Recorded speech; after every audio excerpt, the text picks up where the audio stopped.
The more I think about it, the more I'm convinced. And I say this because I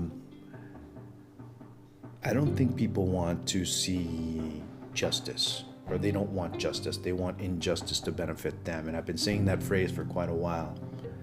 And the more I see examples, the more I'm convinced. The more I become galvanized behind that thought. Yeah, it sounds cynical. It sounds, as I suck my teeth, it just sounds so skeptical about everything. And I try not to. And it just ends up bringing me back to another place where I see that people do not care whether someone else gets screwed, whether someone else does not get benefited, as long as they do.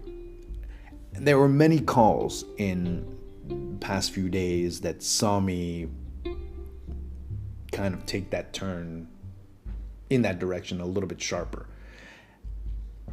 Of course, you go and see Uruguay, and VAR goes and makes the call. Makes a call, or not makes a call, I shouldn't say makes a call, because VAR does not make calls. They go and they tell the referee, hey, you know what, this is wrong, or you might want to take another look at it, because it is not what you might have seen on the pitch. You might have a different angle, you might have a different perspective when you see it here. So the referee goes and sees it. The referee, in essence, becomes VAR, and they end up making a decision based on the information that they've been given in the video, or the evidence that they see, whether it's worthy of overturning or not, or there's enough evidence to overturn a call. So in this case, a Danubio player ends up falling in the area. He called a penalty on the pitch. VAR goes and turns around and says, hey, take a look. The referee goes, and the referee sees, no. I mean, the defender's falling down, his arm is out, and I think if he grazes him with one of his fingers while he's running full speed, it's a great deal. And then the player from Danubio ends up taking 2 or 3 steps, then falls down. If you see it, you end up saying, the guy dove. And the referee goes and says, no, that is a penalty. Now, if people go and say VAR is the worst thing that could have happened, VAR is the cameras. VAR is the technology. VAR is the screen. I don't think screens and cameras are out to get teams. The problem is that VAR is being run by the same characters, the same protagonists, the same individuals that have been screwing up on the pitch. The ones that have made the wrong calls on the pitch are the ones that are making the decisions in the booth now. I think that's where the problem lies. Not in the cameras, not in the technology. It's in the individuals that come in. Now, there's been many that have resisted players, or former players, I should say, to be part of VAR, to be part of that whole decision-making process, and as far as that the criteria that are established to be able to make a decision.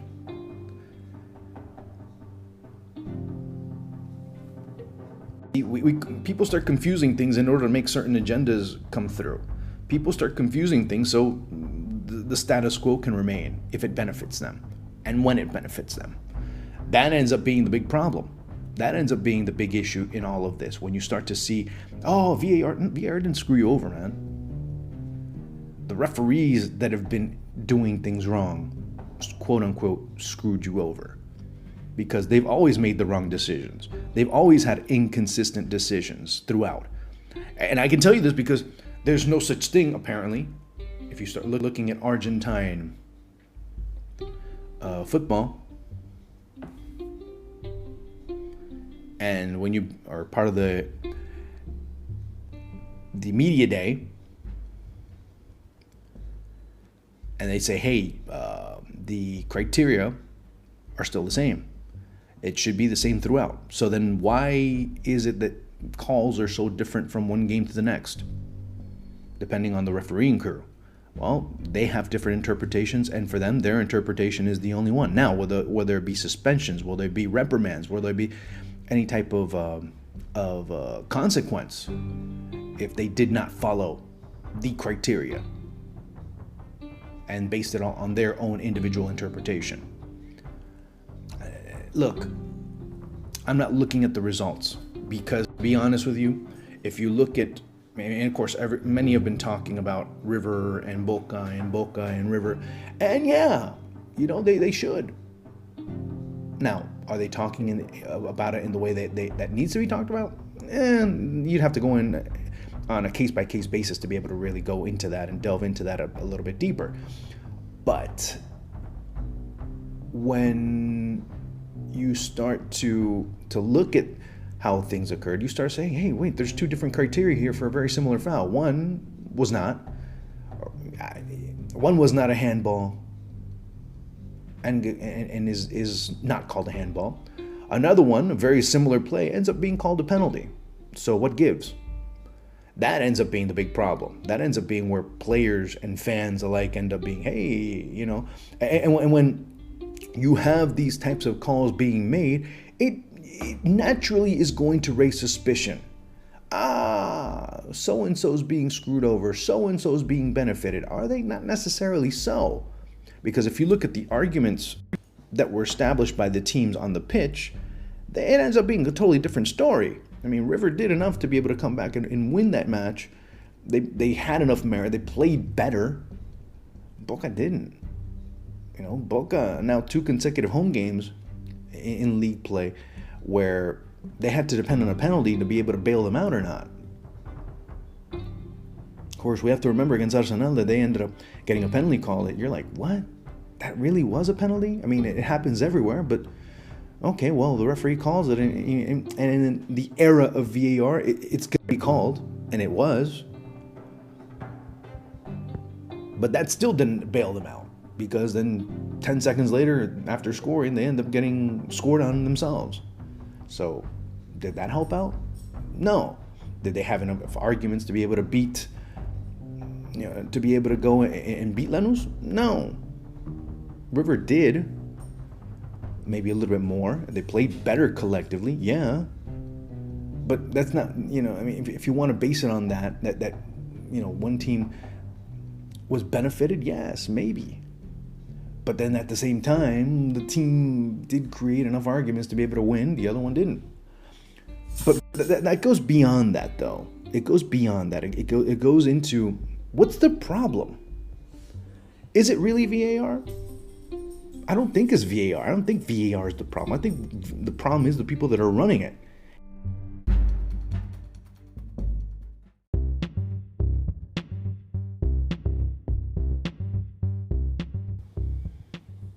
Yeah, just what I said. These are the same people that have caused the problems from the get-go. This is the reason why VAR needed to be implemented, because of a whole host of things. Everything from poor decision making to not understanding the rules, to maybe thinking that their own rules are the only interpretation that should be in place, to a host of other things. And of course, all of that leading to the politics of refereeing in some countries. Not all, I'm saying some. So start thinking a little bit more outside the box when you start saying, hey, you know what? VAR is a problem. Look, it could be, but in the way it is being implemented, not in the way that it should be done. And again, that's where we as humans and our errors and our defects and our shortcomings end up being the major problem. It's not technology, it's us. And in VAR, you start to see exactly why that is part of the problem why it can't evolve, it can't improve as an entity that was, in theory, brought in to create justice.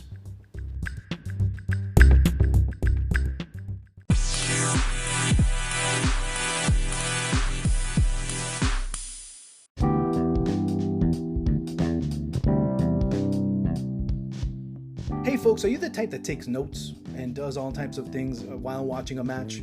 Taking notes, writing lineups, statistics, that type of thing? Or are you a commentator, up and coming or established, that really enjoys having something to be able to write notes on, keep mental notes, and kind of being able to translate them so you don't forget them in the middle of a match? Well, I have a little project that you can check out. You can check it out in the show notes, check the link out, and be able to possibly even purchase it. It's not a very expensive investment. It's something that I have made to a very economical because I really want to have the most amount of fans be able to get them at a very low price. Again, check out the Football Notebook. Okay, let me know what you think. I'll put some images on every so often on social media so you're getting a better idea how this layout looks, just so you see if it works out for you or not. It'd be great if it does. If it does, make sure you check it out on Amazon. Again, the Football Notebook.